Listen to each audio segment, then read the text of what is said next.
Bitcoin versus real estate, which one is better? If you had to protect your wealth for the next 10, 20, or even 30 years, which one would you rather own? A piece of land or a string of code? Because on one hand, you have real estate, something that your parents have trusted and understand. It's physically present, banks understand it, and governments have relied on it for centuries. On the other hand, you have Bitcoin, a digital asset that hasn't even existed 15 years ago. Despite this, we don't even know who the founder is, yet it has outperformed almost every single traditional asset in the last 10 years. But what do they have in common? Both claim to protect you from inflation, both are store of values, and both have made ordinary people very, very wealthy. In today's video, we're not going to be picking sides, but we'll be breaking down Bitcoin versus real estate using data so you can understand and make informed decisions about which one is the fit for your financial goals and which one doesn't. Scarcity, physical versus digital. Let's start with one of the most important concepts in investing.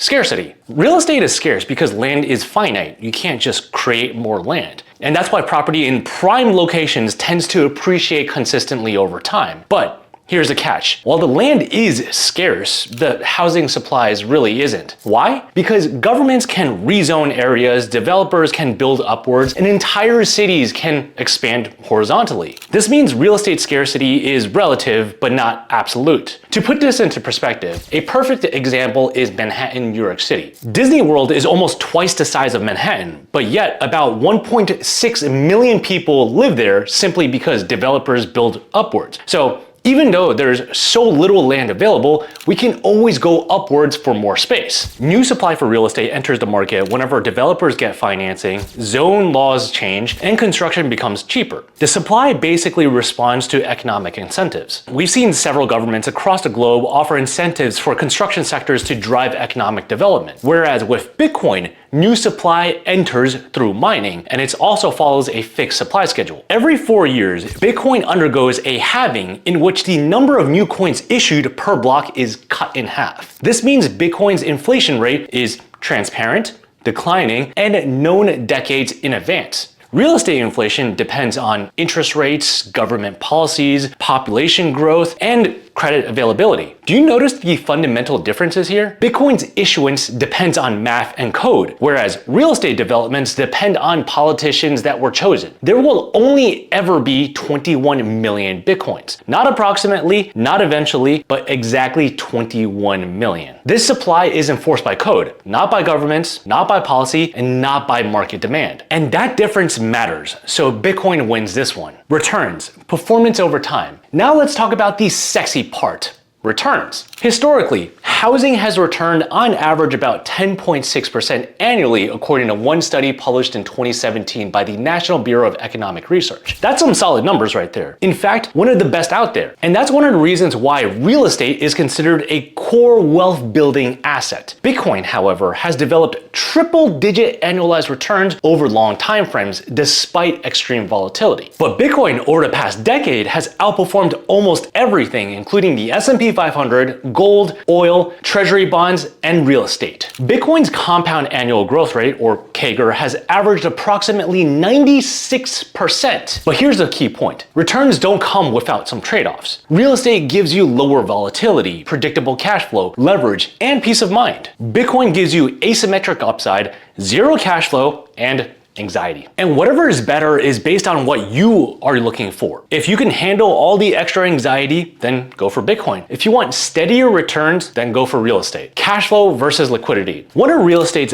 biggest strength is its cash flow. You could buy a property and then rent it out, and you could have the rent slowly pay you back. The average home in the US costs around $410,800, and the average rent for one bedroom is about $1,500, meaning you could get a 4.4% return per year in rent, but that's not including everything else like maintenance, vacancy, property taxes, insurance, and so on. So after all of these expenses, you're looking closer to like 1% or even less, sometimes even in the negatives depending on where you are. But if you could get it in a highly desirable area that commands high rents, these can be higher than 1%. Bitcoin, on the other hand, doesn't produce cash flow at all. It's like gold, it just kind of sits there. But that's why they call it a store of value. But Now you're able to earn cash flow off of Bitcoin through lending and staking off of these platforms like Babylon, Lombard, that gives you about 1% or less. So I would personally say that it's almost equal, but real estate still has the better edge over here. Liquidity. Real estate is also very illiquid. You can't just sell a property whenever you need cash. Selling a property takes months or even years. And on top of that, selling a property usually comes with high fees. Bitcoin, on the other hand, has instant liquidity. You could sell it in seconds with minimal fees, and you could move it across borders if you really wanted to. So once again, there is a trade-off. Real estate is designed to pay you to wait, whereas Bitcoin offers more flexibility, but with higher risk. So Bitcoin wins here in my books. Leverage, a double-edged sword. One reason real estate creates wealth is its use of leverage. You could control a $500,000 property with a 20% down payment or $100,000. And that amount of a down payment may vary depending on different factors, but it's generally around 20%. This magnifies your returns, but it also magnifies your risk. If prices fall or interest rates rise, the same leverage will work against you. Bitcoin is typically not bought on leverage, or at least by long-term holders. Now, of course, there are actual ways to get 100x leverage, but that's not very common at all, whereas real estate is often built on debt. That makes Bitcoin less vulnerable to forced liquidations, but also slower to compound through borrowing. If you find this breakdown helpful, then please hit that like button. It helps the channel grow and also reach more curious minds like you. All right, let's get back into it. Inflation protection, which actually works. Real estate is traditionally considered as an inflation hedge because appreciation has outpaced inflation and rents have risen over time. Bitcoin is also considered as an inflation hedge because its supply is limited and cannot be expanded, and it's independent of monetary policy. The difference here? Real estate hedges inflation locally. Bitcoin hedges inflation globally. If your local economy struggles, real estate can suffer. Bitcoin doesn't care where you live. Although there is no good evidence that Bitcoin serves as a good inflation hedge just yet. Now, I'm specifically referring to the price of Bitcoin when inflation is rising, because typically when inflation is rising, we see commodities such as gold and silver also rise. So shouldn't Bitcoin also rise too? Well, since Bitcoin is still volatile, we haven't seen a good correlation just yet. But I do strongly believe in the future, I'm talking about like 10 or 20 years from now, Bitcoin will actually serve as a great inflation hedge simply because of its scarce properties. So real estate wins here. Taxes. While this is not always the case, in most of the developed markets, real estate offers several tax advantages. Specifically in the US, you could write off a lot of your real estate, such as your mortgage interest, renovations, taxes, insurance, and much more. Bitcoin doesn't have these tax advantages like real estate, or at least not as of right now, so real estate does win this category. Psychological factors. Here's something people don't talk about enough. Psychological factors also matter, which can influence an investor's buying decision. Real estate feels real. You could touch it and you could visit it in person. Bitcoin feels completely abstract because that psychological difference doesn't matter. People tend to overhold real estate and underallocate to Bitcoin, and your temperament matters more than your asset choice. Another thing that makes real estate more secure to buy is that theft is pretty much rare. But Bitcoin is prone to cyber attacks, which have been on the uptick since it has become so popular in the last few years, as it's so much easier for hackers to steal. Accessibility. Who can actually participate? Another overlooked difference between Bitcoin and real estate is the accessibility. Real estate has high barriers to entry, and to become a landlord, you have to make sure you have the following: large down payments, strong credit scores, stable income history, and geographical constraints. Considering this, there is no doubt for many people owning properties simply isn't realistic until much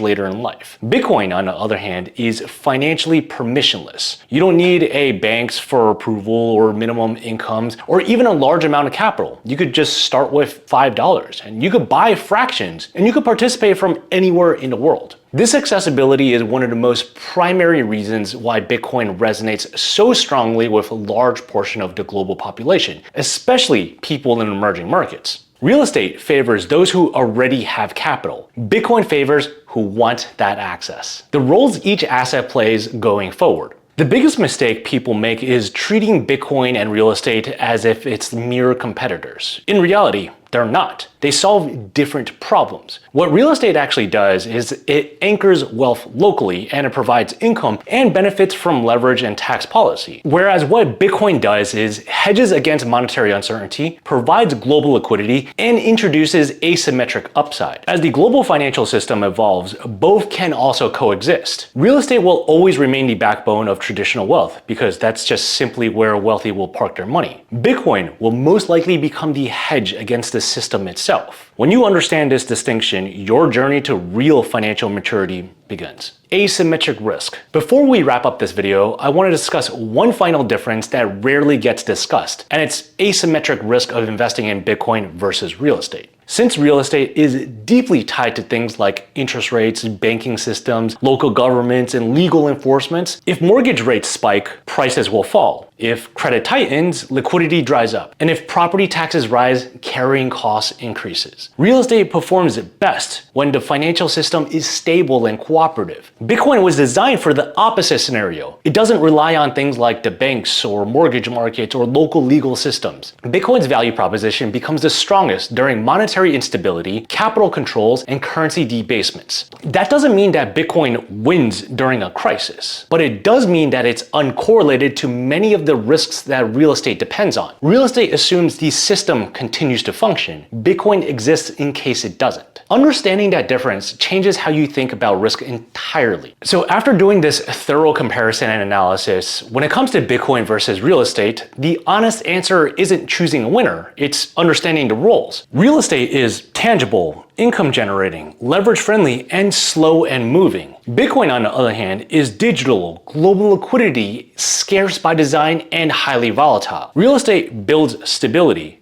Bitcoin introduces optionality, and the smartest portfolios don't choose sides. They allocate based on time horizons, risk tolerances, and purpose. If this video helped you think more clearly about Bitcoin versus real estate, please hit that like button and subscribe. And don't forget to tell me in the comments, if you had to choose one for the next decade, which one would it be and why? I read every single comment and get back to it wherever is necessary. So, see you next video.